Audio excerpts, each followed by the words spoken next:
Ang digmaang magaganap ay siguradong magtatapos sa pagkamatay ng hindi mabilang na mga manlalaro. Ang ilang mga tao ay hindi umaasa na sumiklab ang digmaan, habang ang ilan ay naghihintay para sa pagkakataong ito. Lahat ay nasa sabik na malaman kung paano lalaban ang Yongdenpo Guild sa digmaang ito at kung sinong player ang magiging pinakaaktibo dito. Pero iniisip ni Gandian Lee na siya ay nasa top tier sa listahan ng nangunguna sa Korea sa larangan ng digmaang ito. Inutusan niya ang kanyang mga tauhan na ihanda ang kamera at kunin ang pinakamahusay na mga eksena ng kanyang mukha, dahil ang mga eksenang ito ay itatala sa kasaysayan. Iniisip ni Gandian Lee na isa siyang natural-born influencer at sikat siya sa Korea bago pa man maging laro ang mundo. 1 minuto na lang ang natitira bago magsimula ang stream, at iniisip niya na aabot ito sa 50,000 na bilang ng mga manunood.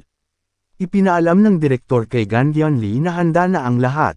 Sa panahon ng digmaan, ang live streaming ay puno ng mga mapanganib na aspeto dahil ang kanilang lokasyon at diskarte ay maaaring malantad, pero ang prosecutor ang nagsabi sa kanila na gawin ito.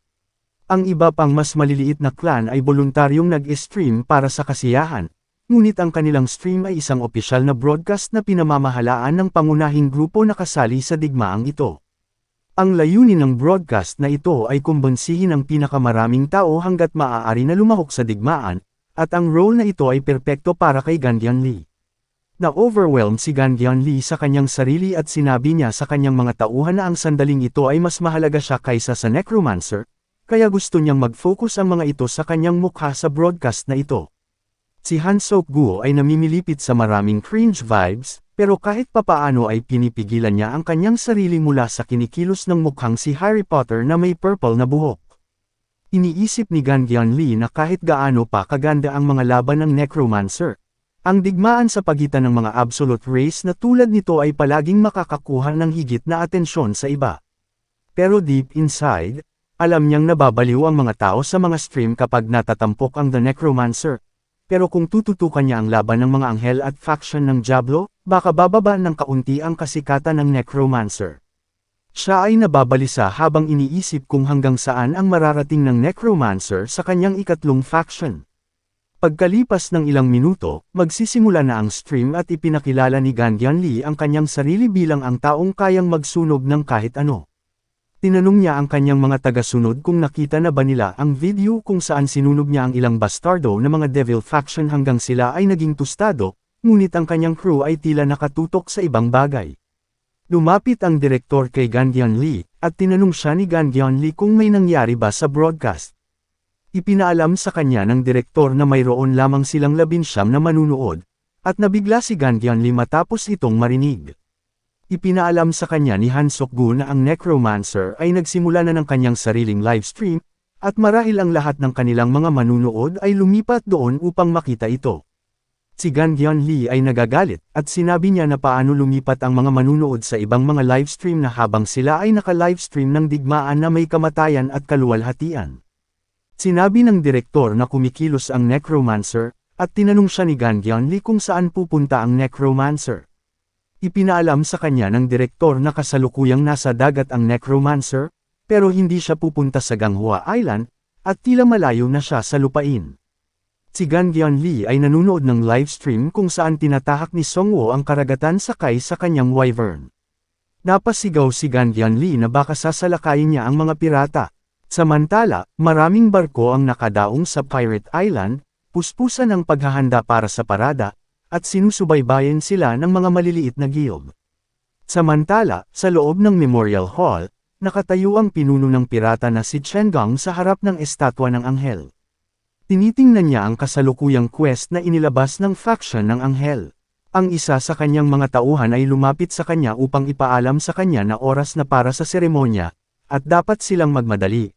Nang hindi nag-aaksaya ng anumang oras, si Admiral Chen Gong ay nagsimulang pumunta sa labas. Ang mga training ground sa harap ng Memorial Hall ay puno ng mga pirata at beastmen hanggang sa dulo.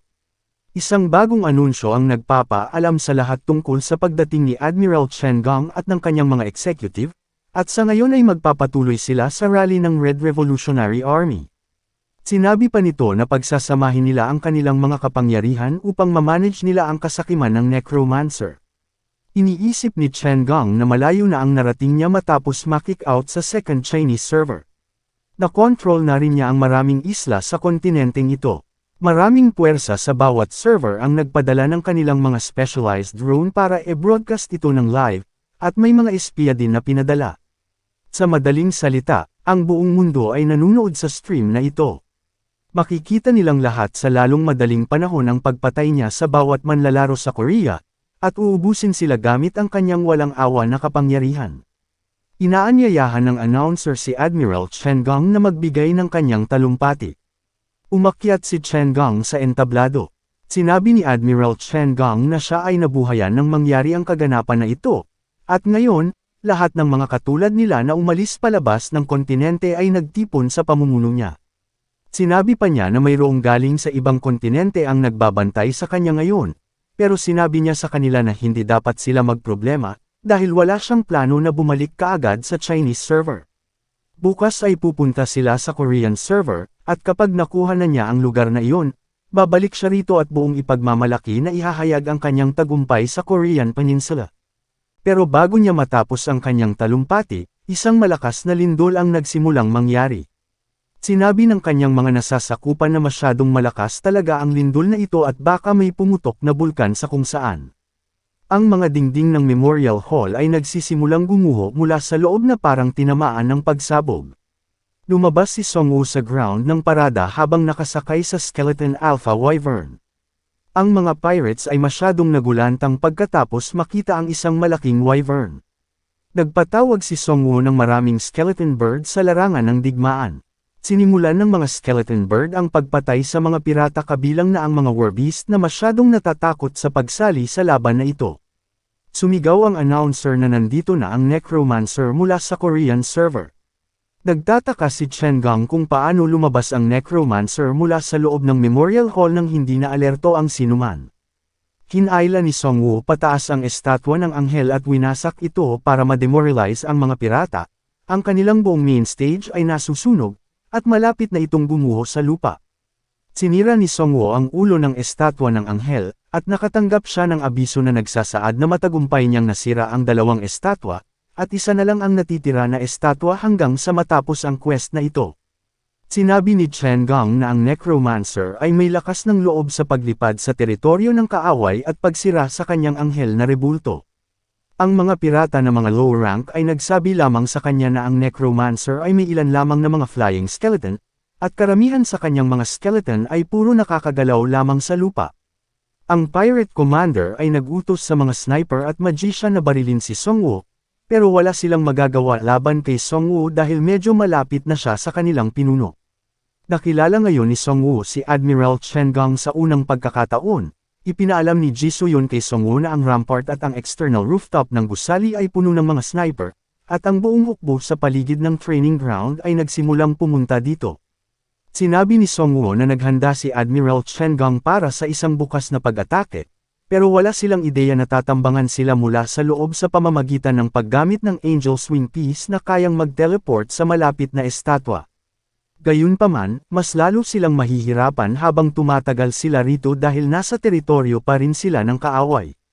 Sinabi ni Song-woo kay Ji-soo-yun na ipagpatuloy ang pangalawang diskarte, at sumang-ayon siya sa kanya. Una, aalisin ni Song-woo ang mga sniper. Inutusan ni Song-woo ang mga skeleton bird na patayin ang lahat ng mga sniper na nakapwesto sa mga rooftop. Ang mga sniper ay walang pagkakataon laban sa mga skeleton bird, at sila ay inaatake. Si Song-woo ay may air dominance synergy na aktibo ngayon. Ang synergy na ito ay nangangailangan ng higit sa 40 lumilipad na skeleton bird. Ang mga epekto nito ay nagpapataas ng flying speed ng 30%, ang descent acceleration ay 20%, at ang posibilidad ng pag-iwas ng mga pag-atake sa malalayong distansya ay nasa 20%. Sinabi ni Admiral Chen Gong na ang necromancer ay nag-improve ng gusto sa mga oras na ito. Siya ay nagbigay ng isang masamang tawa habang sinasabi na ang labanan na ito ay maisusulat sa kasaysayan. Inutusan ni Song-woo ang kanyang mga skeleton bird na patayin ng sinumang pirata sa kanilang daanan. Ang mga skeleton bird ay pumatay ng ilang mga pirata ng mabilis, at lahat sila ay nagbigay ng maraming gold at experience points. Si Hanho, na nag-livestream sa buong pangyayari na ito ay sinabi kay Songwoo na napakaganda ng performance ng kanyang mga skeleton bird, at nababaliw ang mga nanunood sa chatroom para sa higit pang aksyon. Pero iniisip ni Hanho kung bakit hindi kumikibo si Admiral Chen Gang, o baka natulala siya matapos mapanood si Songwoo sa kanyang mga aksyon. Sinabi ni Songwoo na pinatay na nila ang kanilang mga air defense sniper at magician, ngayon ay oras na para harapin ang pinuno ng pirata. Sinabi ni Admiral Chen Gang sa kanyang mga subordinate na ang pagtingin sa itaas ay medyo nakakainis, kaya siguro dapat na nilang ibagsak ang necromancer. Sa sinabing iyon, nagsimulang mag-cast ang mga pirata ng hindi kilalang spell. Ang spell na ito ay naging gravity magic, at medyo mabigat ang pakiramdam ni Songwoo. Si Songwoo, kasama ang kanyang mga skeleton, ay nagsimulang bumagsak, at hindi siya sigurado kung paano nagagamit ng mga player ang magic ng ganito kalakas. Ang mga pirata na gumagamit ng gravity magic na ito ay nagsisimulang umubo ng dugo. Ang isang pirata ay malapit ng mamatay habang duguan ang lahat ng mga butas sa kanyang katawan, at siya ay sumigaw ng malakas. Para ito kay Admiral Chen Gang. Lumabas ang isang mensahe ng babala na nagsasabi na nagsimula na ang fanatic wave sa lugar. Hindi sigurado si Songwoo kung ano ang panatikong alon na ito, at tumalon siya pababa mula sa wyvern.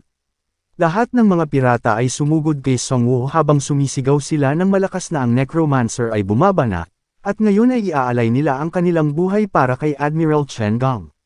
Iniisip ni Songwoo na ito ay parang isang uri ng mass brainwashing technique, at ito ay walang pinagkaiba sa ginawa ng Vampire Lord noon. Ipinatawag ni Songwoo si Raiti kasama ang ilan pang skeleton beastman, at binalutan sila ng armor gamit ang mga kaluluwa. Dahil dito, na-trigger ni Songwoo ang isang synergy na nagpapataas ng kanilang lakas sa pag-atake, depensa, magic immunity, at liksi ng 30%. Si Raiti kasama ang ilang mga skeleton, ay nagdulot ng kaguluhan sa hanay ng mga pirata.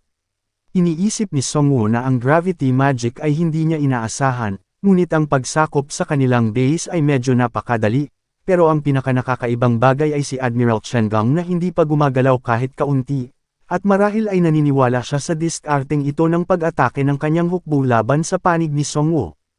Hindi masamang diskarte kung meron kang maraming hukbo, pero 100% sigurado si Songwoo na alam ni Admiral Chen Gang na mayroon siyang walang katapusang supply ng mga undead. Walang ideya si Songwoo tungkol sa ginagawa ng pinunong pirata na ito, kaya nagpasya siyang tapusin ito sa isang atake sa pamamagitan ng pagcast sa kanyang sandata ng demonic bombardment.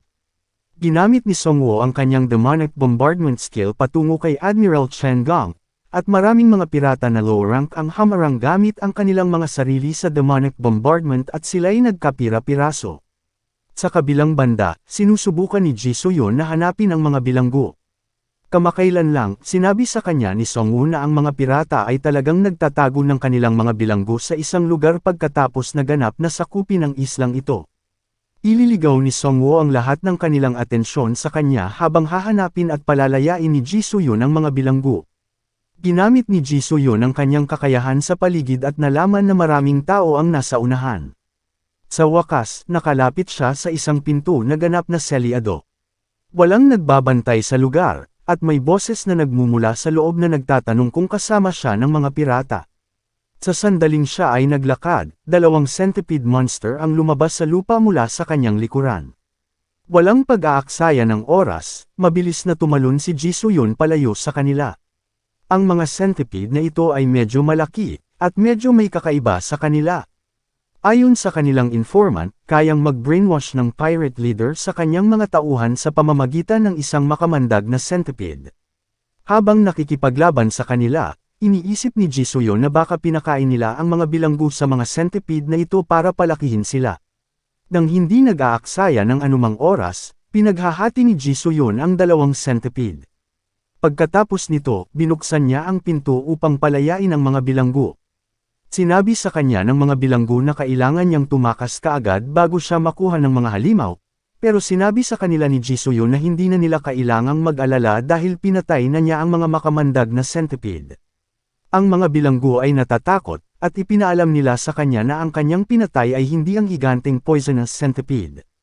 Samantala, sa kabilang banda, medyo nag-aalala si Songwoo. Sinabi sa kanya ni Chen Gang na kung siya ay mas malakas na ngayon, marahil ay maaaring mag-iwan si Songwoo ng gasgas sa kanya. Na-block pala ni Chen Gang ang skill ng demonic bombardment nang hindi gumagalaw kahit isang pulgada. Iniisip ni Songwoo na ang demonic bombardment ay hindi isang pag-atake na kayang tiisin ng pisikal na katawan ng isang tao, pero hindi nag-atubili si Chen Gang na harangin ito gamit ang katawan ng kanyang mga nasasakupan. Sinabi ni Songwoo kay Chen Gang na medyo nagre-relax ka pa talaga para sa isang pinuno na nawalan na ng lahat ng mga subordinate, o marahil ay natutulala lang siya. Bilang tugon, tinanong ni Chen Gang si Songwoo kung ang tinutukoy niya ay ang mga bagay na nakakalat sa lupa na mga subordinate. Sinabi pa niya na hindi sila subordinate kundi mga aso na nawalan ng layunin sa buhay. Pinalakas ni Songwoo ang Grim Reaper side na may demonic bombardment, at sinabi niya na ang mga pirata ay na-brainwash, at nakakalungkot na ginamit sila ng isang hamak na tulad niya. Ginamit ulit ni Songwoo ang demonic bombardment skill kay Chen Gang, habang sinasabi na sa pagkakataong ito ay walang mga aso na haharang sa skill na ito gamit ang kanilang mga katawan. Biglang nabasag ang kalupaan malapit kay Admiral Chen Gang, dalawang malalaking centipede ang lumabas sa lupa, at hinaranggan nila ang demonic bombardment skill ng direkta. Ipinaalam ni Chen Gang kay Songwoo na ang kanyang unang class ay Archbishop, at ang kanyang pangalawang class ay ang Evil Monster Tamer, at ang dalawang centipede na ito ay ang kanyang tunay na mga subordinate. Sinabi ni Songwoo na ang mga higanteng makamandag na centipede na ito ay medyo malalakas, at kung ginamit niya ang mga ito sa simula pa lang, wala sanang magtitipon na mga tao at gumawa ng hukbo para sa kanya. Ipinaliwanag ni Chen Gang sa pagsasabing ang mga centipede na ito ay dalubhasa sa pagsira, pero ang pagpapanatili ng kanilang lakas ay mahirap, at kung wala siya, magsisimula silang kainin ang isa't isa. Sinabi pa niya na maaari siyang gumawa ng magagandang bagay mula sa mga ito, at ang paggamit ng pamamaraang ito ay ang pinakakaraniwang paraan upang mabuhay sa isang hindi matatag na mundo. Ngunit bago nila maipagpatuloy ang kanilang usapan, dumating sa pinangyarihan ang mga reinforcements ng mga pirata. Pinalibutan ng mga pirata si Songwoo at ang kanyang mga skeleton mula sa lahat ng direksyon.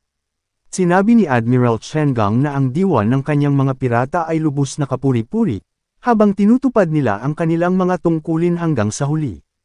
Sa sinabing iyon, nagsimulang tumakas si Chen Gang gamit ang kanyang makamandag na centipede, at nalilito si Songwoo kung bakit hindi lumalaban si Chen Gang sa kanyang sarili gayong napakalakas naman niya. Hindi maganda ang pakiramdam ni Songwoo tungkol dito, at kailangan niyang maabutan si Chen Gang ng mabilis, pero ang mga suicidal pirates ay humahadlang sa kanya. Gumamit si Songwoo ng kasanayan para sunugin ang bawat pirata sa paligid niya. Pagkatapos ay inutusan niya ang kanyang mga skeleton na hanapin ang pinuno ng pirata ng mabilis. Huminto si Chen Gang pagkatapos makalayo sa kaguluhan. Pagkatapos ay pinasalamatan niya si Songwoo at ang mga pirata sa pagbibigay sa kanya ng oras na gamitin itong Underworld Gate Magic Scroll. Ito ay isang legendary grade scroll, bubuksan nito ang Underworld Gate sa loob ng 24 na oras pagkatapos gamitin. Ang paglalarawan nito ay nagsasabi na ang scroll na ito ay lumilikha ng isang daanan na konektado sa Underworld. Ang mga manlalaro ay maaaring makakuha ng mahahalagang item sa pamamagitan ng paggalugad sa Underworld, pero ito ay inirekomenda na huwag subukan ito ng madalian, at huwag kalimutan na ang mga halimaw na naruroon sa loob ay maaari ring lumabas dito. May lumalabas na notification na nagpapaalam kay Songwoo na maaaring i-upgrade ang gate sa pamamagitan ng pagsasakripisyo ng dugo at katawan ng mga alagad ng user. Kapag naabot na ng Underworld Gate ang legendary grade, ang lahat ng daanan ng masasamang halimaw ay magkokonekta sa gate na ito. Sinabi ni Chen Gang na hindi siya nagpigil sa kanyang sarili kahit na kaya niyang patayin ang mga pirata ng mag-isa, pero nakonsensya pa rin siya sa mga ito. Kaya naman hinayaan niya na si Songwoo ang mag-manage sa kanila. Malapit na si Songwoo, at naasar siya sa pinuno ng pirata dahil sa pagsasakripisyo ng sarili niyang mga alagad. Lumabas ang pulang babalang palatandaan na nagsasaad na ang Underworld Gate ay lumitaw sa area, at ang apektadong lugar ay nasealed. Inanunsyo ni Hanho sa livestream na may barrier sa paligid ng buong isla, naging kakaiba na rin ang kapaligiran, at wala nang makakatakas dito. Samantala, umaasa si Songwoo na ang skill ng World Tree Link ay hindi naharang, dahil kung ito'y naharang, ito ay magiging malaking problema para sa kanya. Nag-transform si Chengang bilang isang war beast at tinawag niya ang demigod na si Anubis. Ito ay isang aktibong kasanayan na tinatawag na war beast, at ito ay natanggap pagkatapos ng unang awakening. Ang mga katangian ng isang war beast ay maaari lamang gamitin sa loob ng isang oras bawat araw. Upang maging beast of the battlefield, mayroong isang skill na tinatawag na mayhem na kasama ng isang war beast transformation. Sa larangan ng digmaan, ang mga subordinate ng war beast ay hindi makakaranas ng takot. Ang mas maraming nilalang na pinapatay ng war beast, mas maraming bonus stats ang matatanggap nila, at kung ang war beast ay nagpapakita ng kanyang kahinaan, kung gayon ang kanyang mga subordinate ay tatakas o aatakihin siya. Sinabi ng war beast na ang mundong ito bago pa man o pagkatapos ng pagkawasak nito, ay palaging isang mundo kung saan ang mga malalakas na nilalang lamang ang maninirahan. Nang walang pag-aaksaya ng oras, ginamit ni Songwo ang Fellblade at Death Response at ang Poisonous Cloud sa lugar. Ang War Beast ay kabilang sa isang 5-star class.